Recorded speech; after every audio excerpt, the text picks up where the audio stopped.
There's some things a fella just can't turn his back on. I need another drill press, like I need another hole in the head. But when it comes down to the situation where it's either going to end up in my shop or at the salvage yard, chances are it's going to come to my shop.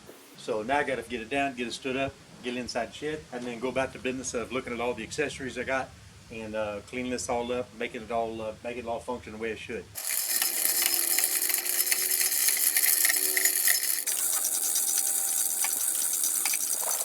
You got to get it down, then reattach in order to pick it up correctly without putting any pressure up here on all the automatic feed works.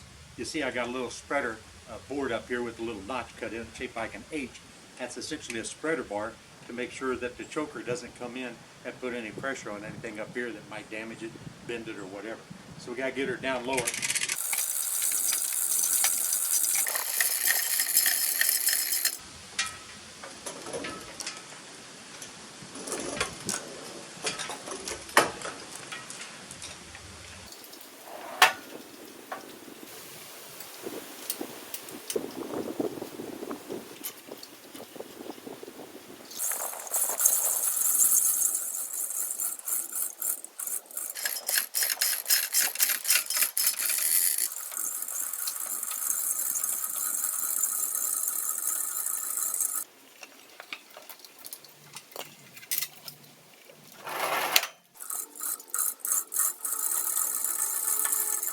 What I'm doing is hooking a second hoist up here to the front, because this one will roll this away here, that one's only that away.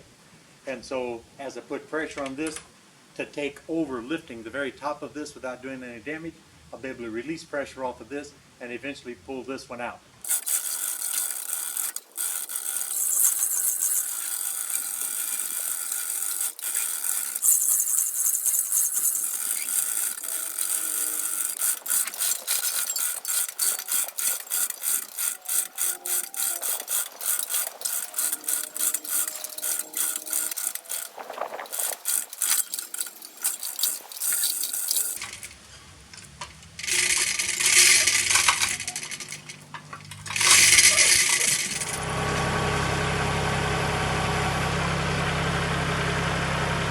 Got it. You're going to back on the way up and then turn around up there. Go to the other side.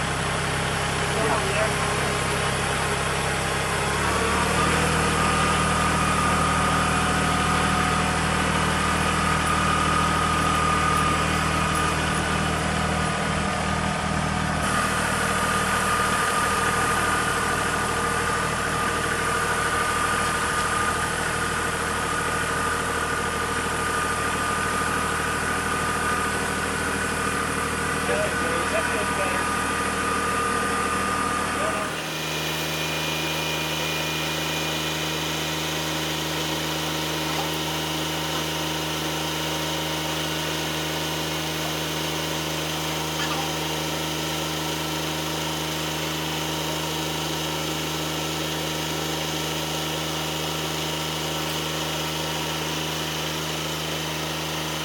Well, at least we got the drill press inside the shed now, where we don't have to worry about the weather. But now let's take a look and see the accessories that we got along with it.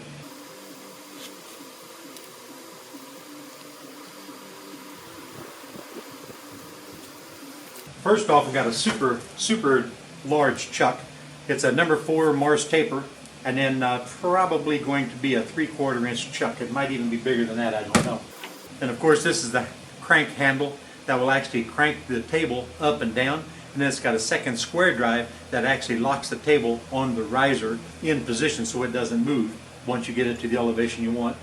It's kind of nice to find that.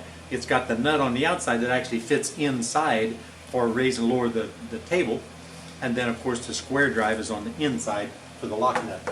Whole series of adapters. This is a number 3 to number 5 adapter. That might even be a number 6. I don't know, I'd have to check that for sure. But I don't have any bits here that actually fit that one, but that's a really deluxe adapter. The Morse taper chuck that's on that is actually a number 4, so I have to have a number 4 to 3 adapter to even use this guy right here. That's one of the reasons why there's such a long throw on the movement of the quill. Now here's a series of adapters down here, which is 4s to 3s, 3s to 2s, 4s to 1, 4s to 2s, just a whole variety of adapters.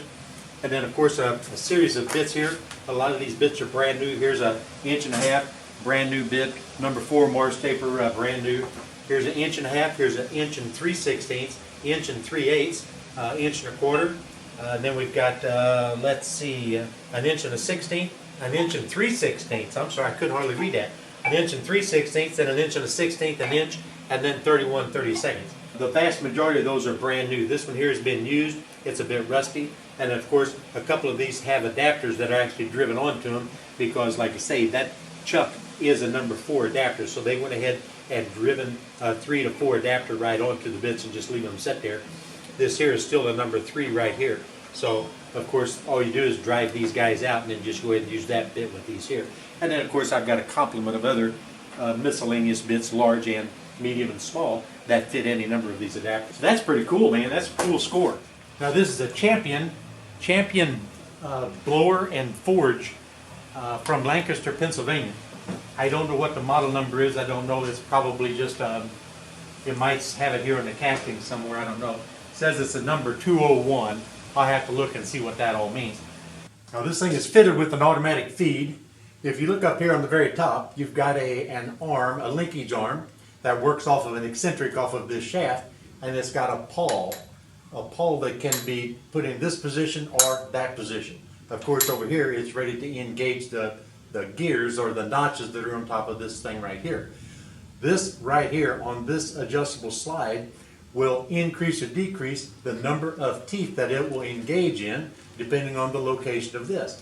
Back this away here will cause create a much longer draw backwards on the pawl and engage more teeth. All the way up here will do less and less, to engage less teeth, which will cause the quill to index downward slowly in this position or more rapidly in this position. Obviously, the very front position would be the very slow one tooth increments, and that's for the much larger bits, so that you don't overload, the drill bit, the drill itself, or whatever. So you operate your drill at very low speed and low RPM, and then in the very slowest position for dropping the quill into your material.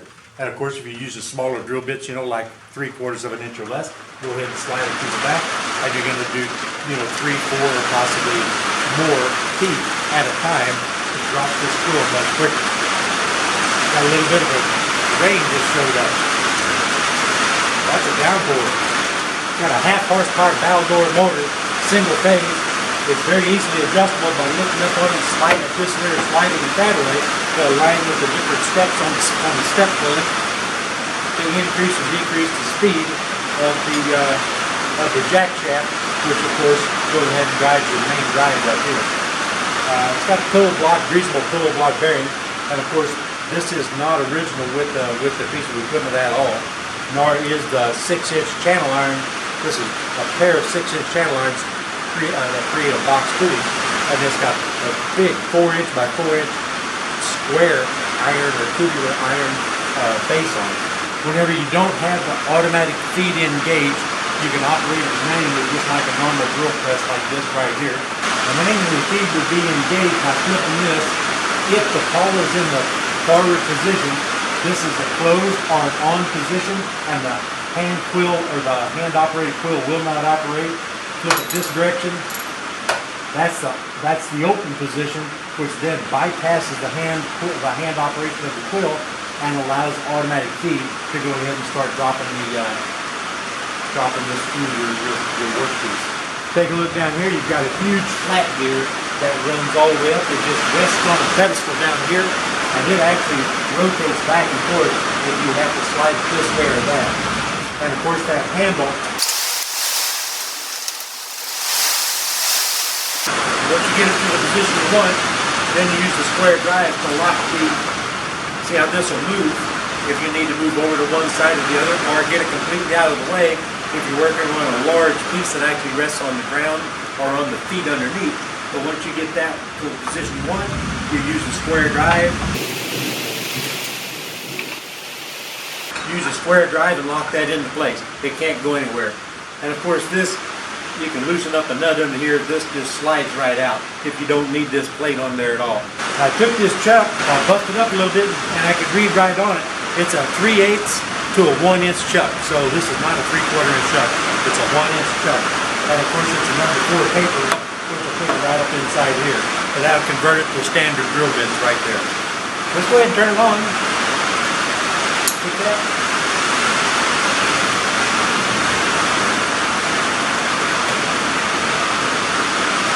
Put this in a closed position. Turn it on.